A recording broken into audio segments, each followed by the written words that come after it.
buenas tardes con todos los televidentes. Muchísimas gracias por acompañarnos un sábado más aquí con Orero Mastrocole en nuestro segmento para poder aprender de todas las situaciones legales de interés, también las situaciones sociales que están sucediendo en nuestro país y también, ¿por qué no?, en el mundo entero.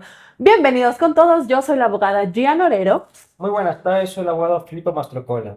Es un gusto poder compartir este nuevo espacio con ustedes. Y pues bien, todas estas 3 semanas hemos hablado de lo que son las deudas y todo lo que implica las deudas, que es un tema, como lo dijimos en el primer programa de deudas, muy extenso. Y pues hoy no va a ser la excepción, pero hoy ya finalizamos el tema de las deudas para poder seguir continuando con temas de muchísimo más interés, también tener invitados para poder aprender de varios sectores y de distintos tipos y cosas de la vida cotidiana. Así que el día de hoy específicamente vamos a hablar dentro del tema de las deudas sobre los bienes embargables, también la acción de cobro y si también esto, si es que las deudas prescriben, qué quiere decir que una deuda prescriba y todo lo demás. Todas las personas que ya nos han seguido las anteriores semanas van a poder saber justo de qué es esto del embargo, qué es esto de las deudas. Y solo como un breve resumen para poder entender, el embargo se da cuando existe una deuda y ya un juez autoriza en que se embargue, o sea, se retenga los bienes. Entonces vamos a partir desde ahí. Ya esperamos también en redes sociales pueden continuar a ver los programas anteriores si es que usted no sabe Para que se pongan al tanto más o que quisiera todo. volver a saber y todo eso, puede encontrarnos en redes sociales y vamos a continuar. Entonces, para empezar hablando, vamos a preguntarle al doctor Filipo, ¿qué es un embargo? Y ya, perfecto. Un embargo es una medida cautelar que se recae sobre los bienes de una persona, denominada deudor, que no ha cumplido con alguna obligación o que le adeuda algo a otra persona, denominada acreedor. Hablando del tema justamente del embargo, ¿cuál es el principal objetivo del embargo?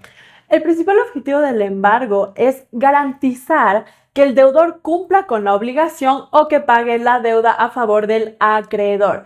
Entonces aquí se va a inmovilizar los bienes del deudor y esto va a asegurar que lo que se embargue pueda ser utilizado para satisfacer la obligación o la deuda en contra del acreedor. Cubrir la deuda, ¿no? Cubrir la deuda, correcto, mediante los bienes o las Exacto. cuentas o lo que exista para poder cubrir con esta deuda.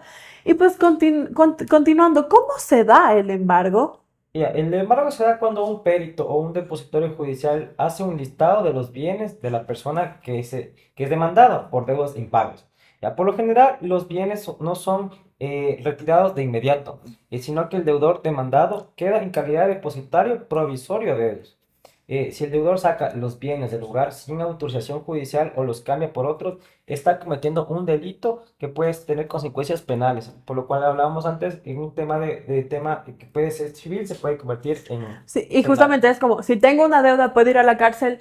No, pero se actúa de una forma dolosa y con la intención de burlar a la ley diciendo voy a decir que no tengo para pagar cuando sí existe, ahí sí puede ir a la cárcel. Entonces, por favor, tener claro esta diferencia. Ya. Ahora, ¿qué bienes se pueden embargar? Una de las tantas preguntas que nos hacemos. Correcto, pues generalmente los bienes que se pueden embargar son los bienes inmuebles, ya sea como casas, departamentos, edificios, terrenos. También se pueden embargar piezas de arte, automóviles, electrodomésticos, joyas, muebles, salarios, pensiones, siempre y cuando le permita cubrir la deuda que está pendiente por pagar.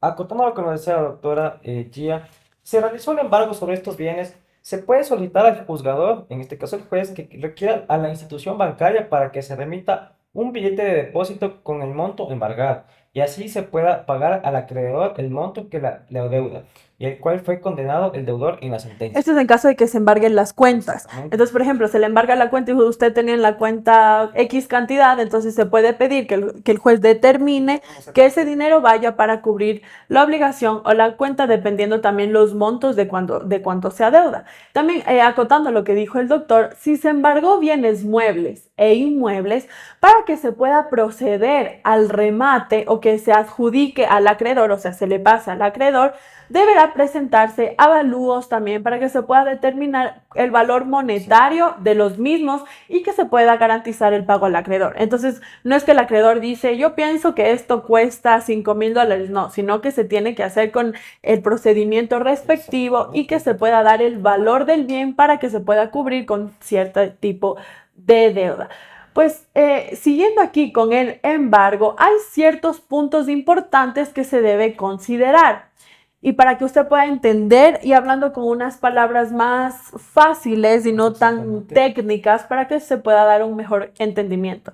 Primero, el embargo y el retiro no son lo mismo. El embargo, en el caso de que sean en bienes muebles, ya sea como un televisor, comedor, es el inventario que se hace de estos bienes de un deudor para que posteriormente sean rematados para pagar los compromisos impagos con el acreedor o las deudas que tenga con el acreedor. Aquí los bienes que son embargados quedan en propiedad del deudor hasta que se produzca el retiro de dichos objetos. Entonces, por favor, no confundir. Otro punto muy importante en el tema de embargo es solo se puede recaer sobre bienes del deudor. Esto quiere decir que no pueden ser embargados los bienes de terceros o otras personas, como los de familiares del deudor. Esto pasa, si esto llegara a pasar, la persona dueña de los bienes embargados por una deuda ajena puede defenderse y presentar una tercería de posesión o dominio. Para que ello requiere la representación de un abogado. Correcto. Entonces, por ejemplo, si yo voy a embargar un bien, pero usted dice, ese bien no es mío, es de un familiar, es de un amigo, presente esta tercería diciendo, ese bien no pueden embargarlo porque no es mío. Entonces, cuando se hace el embargo, tiene que ser sobre bienes que sean específicamente del deudor. Exactamente. No de familiares, amigos o de terceros.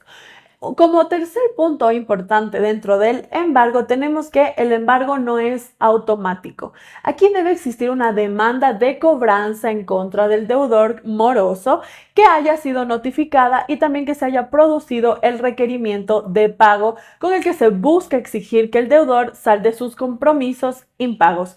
También el acreedor debe solicitar que se realice el embargo y debe emitirse una orden por parte del tribunal que lleva el juicio. Nosotros toda esta semana hemos tenido llamadas de me embargan, van a llegar a mi casa y me quitan las cosas. Así no funciona. No es que un día usted en su casa llegan a tocarle la casa, abren la puerta y le quitan las cosas. No.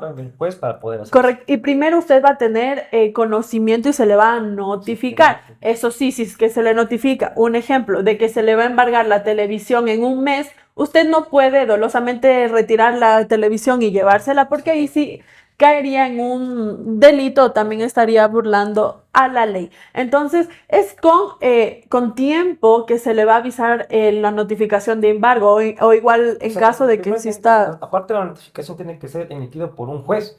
Correcto. Porque no cualquier persona, no puede venir el banco a decirle le vamos a embargar. No, tiene que haber un Correcto.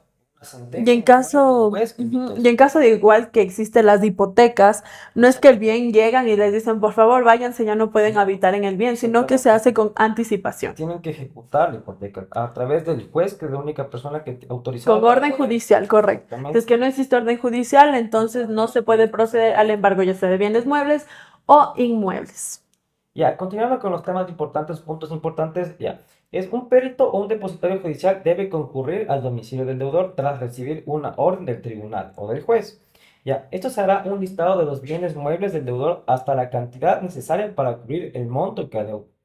En el caso de vehículos, estos se embargan de forma distinta, mediante inscripción en el registro mercantil y en el caso de bienes inmuebles, como una casa, la gestión debe realizarse en el registro de la propiedad.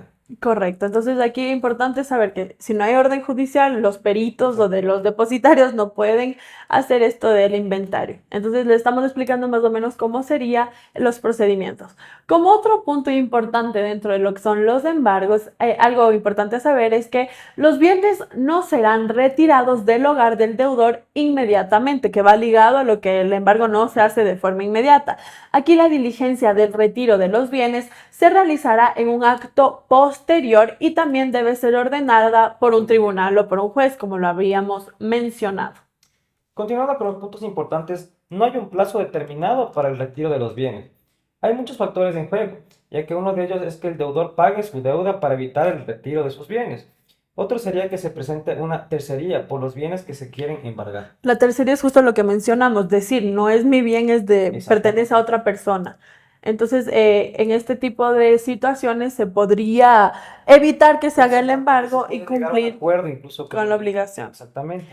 Como último punto importante dentro de aquí del embargo es que aquí es muy fundamental que usted pueda asesorarse por un profesional para que se pueda defender de la mejor forma, ya que si usted fue demandado por deudas impagas, debe asesorarse por un especialista y aquí contratar a un abogado, una abogada para que le pueda representar en el juicio, ya que aquí es posible que usted pueda defenderse y poner excepciones como en el que una deuda ya se encuentra prescrita o que se deje sin efecto el embargo y evitar que se llegue al remate de los bienes.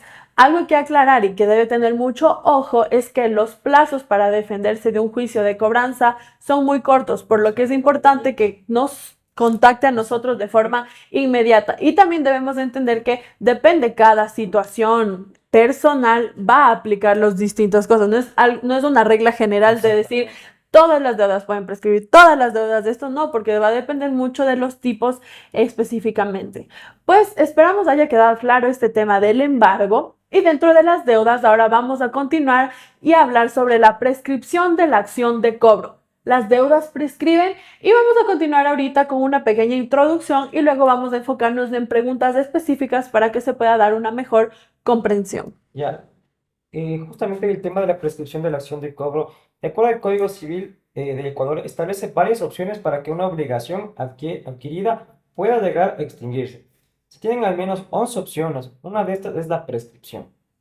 Correcto. Y también debemos entender que en el artículo 2392 se define a la descripción como un modo de adquirir las cosas ajenas o de extinguir las acciones y derechos ajenos por haberse poseído las cosas o no haberse ejercido dichas acciones y derechos durante cierto tiempo y concurriendo los demás requisitos legales. Ya, perfecto. Quien quiera hacer valer esta prescripción deberá solicitarla ante un juez. Eso es algo muy importante. Las deudas, no, las deudas pueden estar contenidas en un título ejecutivo, que puede ser una letra de cambio, un pagaré a la orden u otros documentos en los cuales nosotros ya hablamos Los justamente. anteriores programas hablamos de qué son los títulos ejecutivos, Son así varios que títulos ejecutivos. correcto. Ya, en ocasiones las deudas no se encuentran establecidas en un documento, como se da en relaciones de confianza y esta debe recurrir por una vía ordinaria. Justamente lo que hablamos, hay tres tipos de procedimientos, que es la vía ejecutiva, la vía ordinaria y la vía monitoria, Sí, monitor. exactamente. Eso acotando en el tema de cómo se puede hacer la prescripción, porque varía los tiempos. Justamente continuando con... Exacto, justo por eso, si usted quiere saber su caso específico, contáctenos porque Exactamente. no todas las deudas se van a dar Ajá. por ordinaria, Y monitorio o vamos a hablar del tema de ejecutivo. la prescripción en cuanto al tiempo, los años en los cuales se están establecidos. Correcto, pues continuando, en el artículo, en este tiempo, existe un tiempo en el que el acreedor tiene para poder cobrar judicialmente al deudor. Entonces, en el artículo 2415, aquí podemos encontrar que las acciones ejecutivas se prescriben en 5 años. Entonces, las acciones ejecutivas son lo que mencionó el doctor, ya sea pagarés, letras de O sea, todo lo que cambio, tenga títulos ejecutivos. ejecutivos en 5 años, mientras que las deudas ordinarias en 10 años. Sin embargo, la acción ejecutiva se convierte en ordinaria por el lapso de 5 años y convertida en ordinaria durará 5 años. Así que si usted tiene un caso específico y no entiende bien esto de los tiempos, de los plazos, no se preocupe, contáctenos y nosotros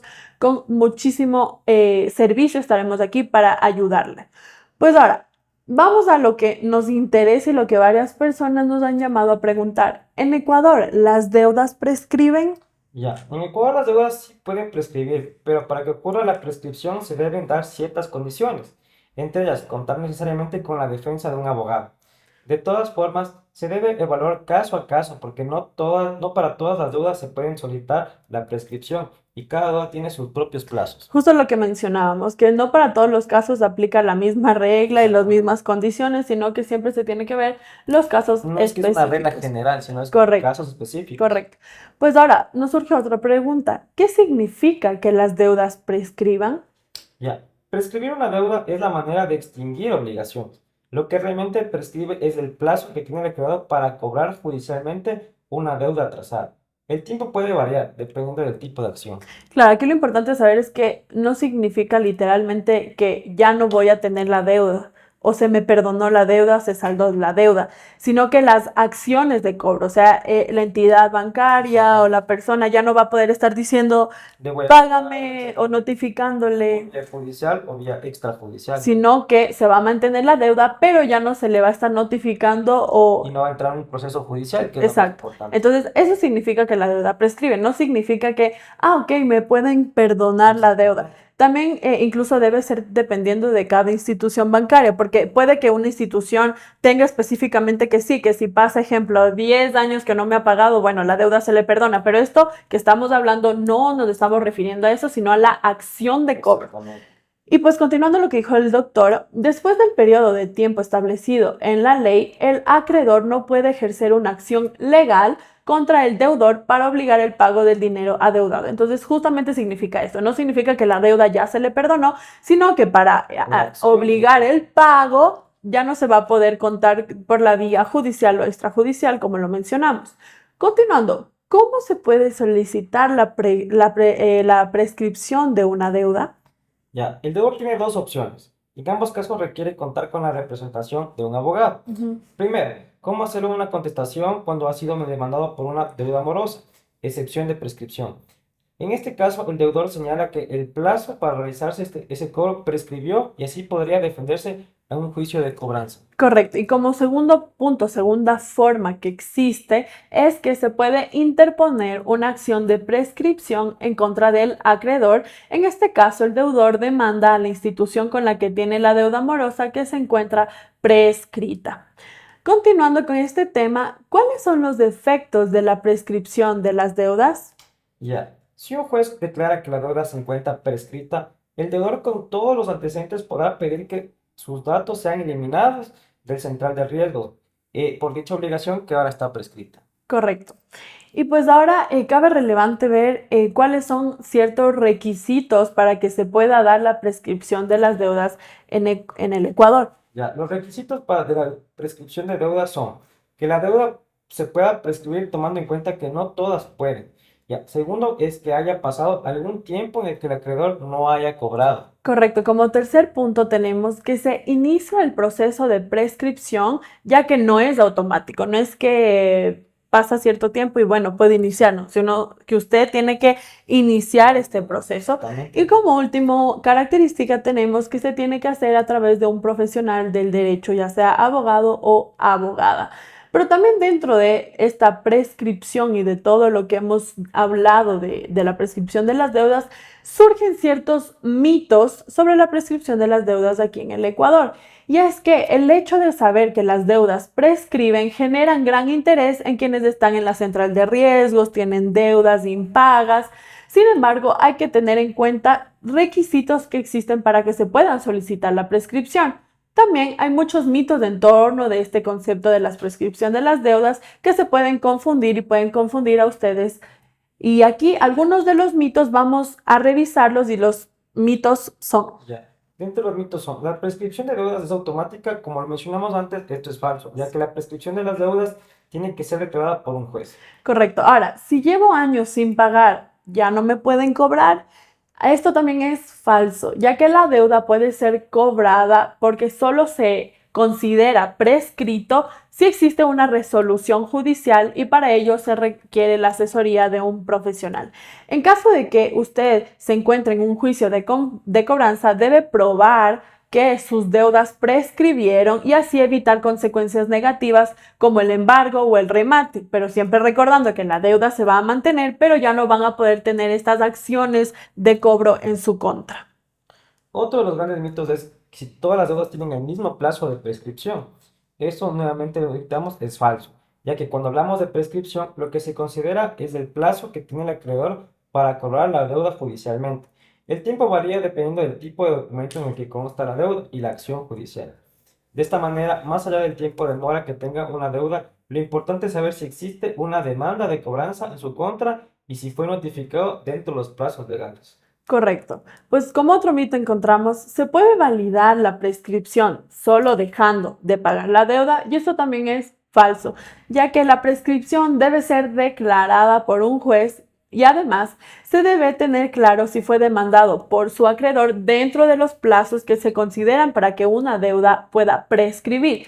Si efectivamente un juez declara que su deuda se encuentra prescrita, el principal efecto será que se vuelve incobrable y que el deudor no está obligado a su pago. Sin embargo, la deuda se va a mantener, así que es mejor que se haga cargo de la deuda, por más que ya no le van a poder cobrar de forma judicial o extrajudicial.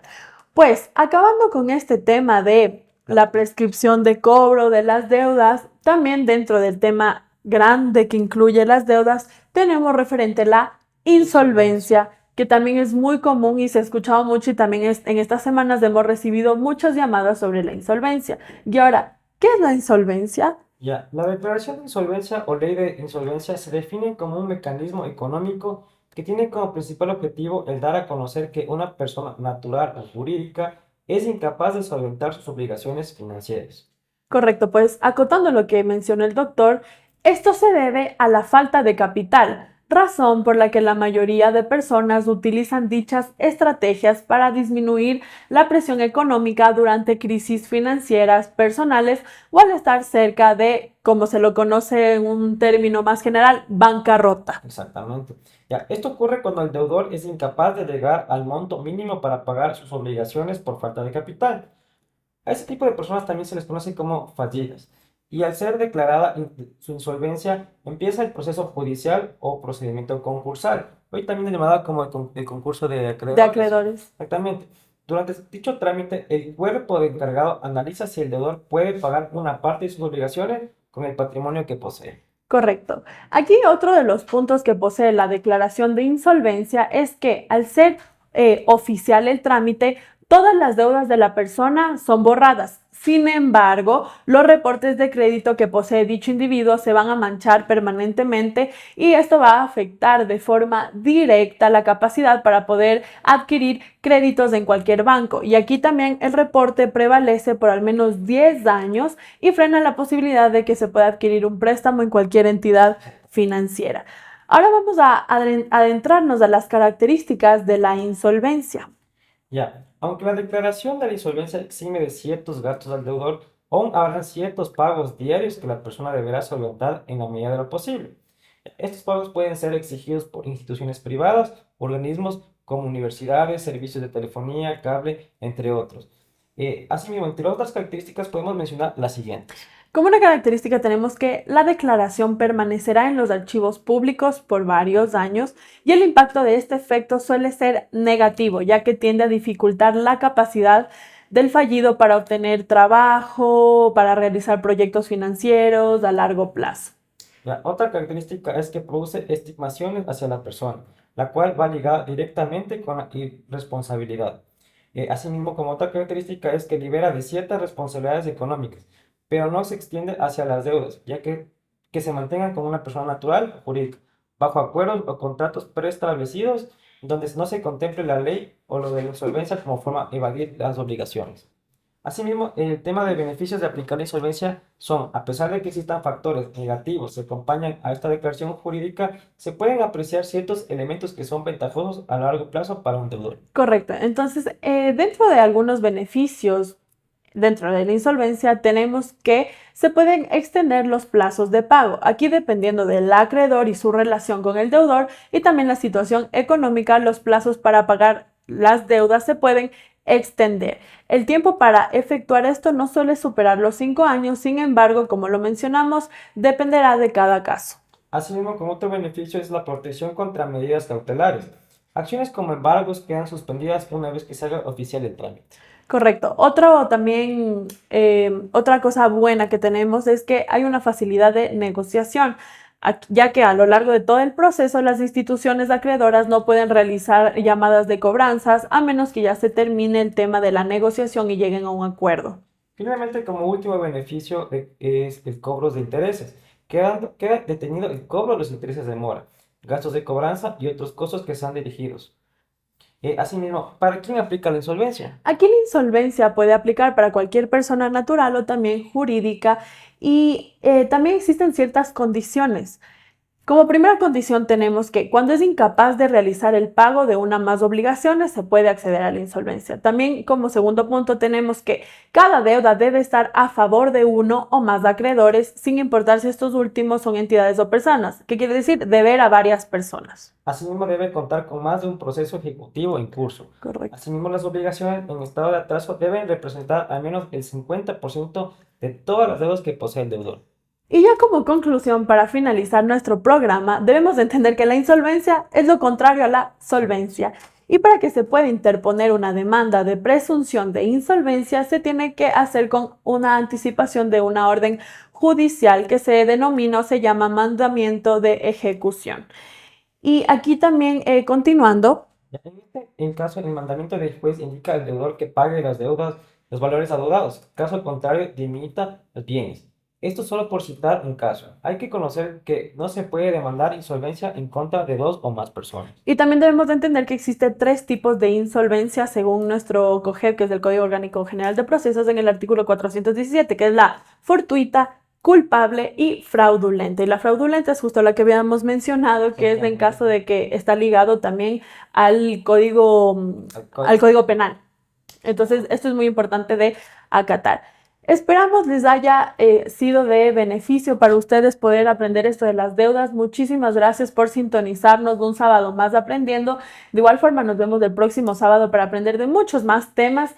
Aquí tienen nuestros números, nuestros contactos, nuestros correos para que usted pueda escribirnos y contactarse con nosotros. Muchas gracias por estar aquí.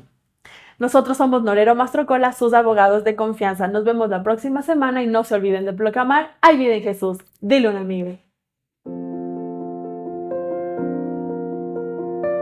El Ministerio Mundial Dile un Amigo en México.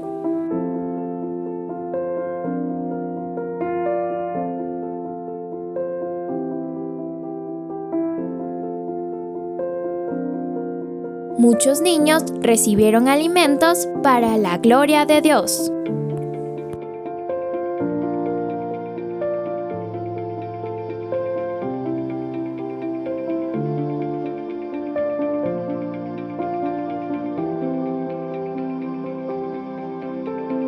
Gracias a tus donativos, seguimos ayudando a más personas.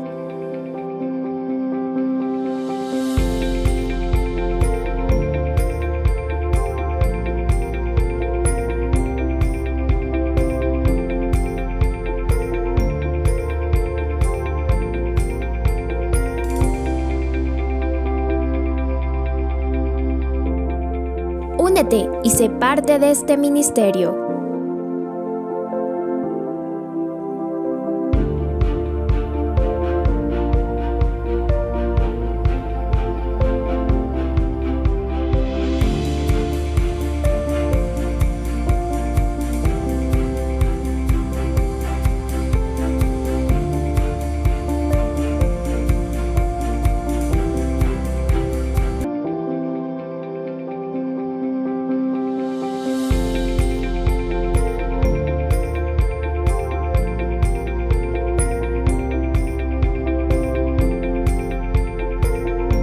No te olvides que tu aporte ayuda a muchas personas.